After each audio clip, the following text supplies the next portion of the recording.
49ers update from Levi's Stadium where the sprinklers are irrigating the field. We've got some news. Deshaun Watson isn't going to play on Sunday, according to Josina Anderson. So, PJ Walker, as had been expected here over the past couple days, is going to be the quarterback against the 49ers. They saw him last year in garbage time against Carolina. Walker went 5 of 6. Obviously, that doesn't mean much in the context of this game.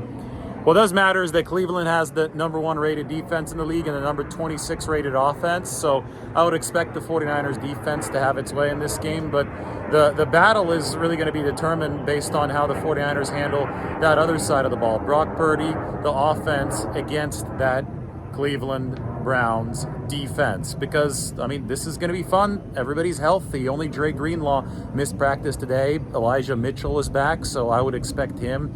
He's missed 2 weeks with that knee injury to be ready to run alongside Jordan Mason and Christian McCaffrey against this Cleveland defense. And establishing the run is going to be very, very important because the Browns are legit. They've got a hell of a front, and this is a titanic matchup that is brewing between Trent Williams at left tackle and Myles Garrett at right defensive end. Garrett's going to take about 85% of his snaps in all likelihood against Trent Williams in this game. It's the first time that these two Titans have faced each other on the football field. I talked to Trent today for several minutes about this matchup. He is extremely excited about it. I'll have an article tomorrow morning just about this matchup. Trent Williams said he's losing sleep thinking about Myles Garrett because Garrett's one of the few players in the league who can beat him even if Trent does everything perfectly.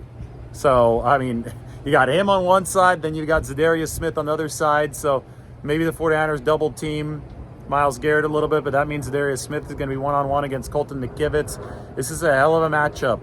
It really is. 49ers and their number 2 offense inching toward number 1 against the Browns' number 1 defense. And, I've said it already this week. The 49ers have dethroned a number 1 defense already this year. That was on this field just a few days ago in the Dallas Cowboys. And now they have a chance to do the same, or at least set the table for their own defense to close the gap with Cleveland in those rankings. But, again, I cannot overstate the significance of the 49ers clean injury report. Elijah Mitchell was back at practice. Dre Greenlaw missed practice. I saw Dre briefly in the locker room.